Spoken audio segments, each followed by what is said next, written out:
လေရေးလာလာလေးနဲ့ရေးသားထားတဲ့စာတစ်စောင်ဟာဖတ်ရှုရသူရဲ့စိတ်ကိုနှွေးထွေးစေတယ်လို့ရေးသူရဲ့ဇာတ်ရိုက်နဲ့စိတ်ခံစားချက်ကိုလည်းပေါ်လွင်စေပါတယ်။ Digital Tube မှာကီးဘုတ်ရိုက်နှိပ်ခြင်းကမြန်ဆန်ပေမဲ့စက္ကူပေါ်မှာကလောင်တန်းနဲ့စလုံးလေးတွေပုံဖော်ရတဲ့အရာသာတော့အစားထိုးမရနိုင်တဲ့အမှုပညာတစ်ခုပဲဖြစ်ပါတယ်။ ဇန်နဝါရီ23ရက်ကိုတော့လက်ရေးမှုနေ့အထိသတ်မှတ်ထားကြပါတယ်။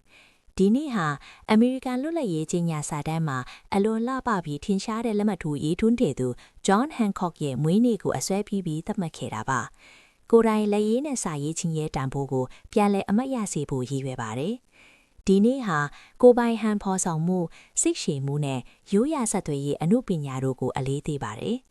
လက်ရေးနဲ့ရေးထားတဲ့မဆုတိုလေးဒါမှမဟုတ် postcard လေးတစ်စောင်ဟာလက်ဆောင်ပေးသူရဲ့စေတနာကိုပိုမိုနက်နဲစွာဖော်ပြနိုင်တယ်ဆိုတာကိုသတိရစေပါတယ်။ထူးခြားချက်အနေနဲ့စားတော့ဖွယ်ရာကန်တာမှာလည်းဒီနေ့ဟာအချိုပွဲအထိလူချိုင်းဖရဲ့ဤကွဲနေ့လေထိတာကြောင့်မိမိနှစ်သက်တဲ့မုံလေးတွေကိုစားရင်အပန်းဖြေနိုင်တဲ့နေ့လေးပါတယ်။သင်တော့နောက်ဆုံးအချိန်အထိတစုံတယောက်စီကိုလက်ရေးနဲ့စာရေးသည်ပြီးဖို့ခဲ့တာပဲတုန်းကလည်းသင်ရဲ့လက်ရေးမှုလေးကိုတော့သင်သဘောချပါသလားမှတ်ချက်မှာပြောပြပေးခဲ့ဦးနော်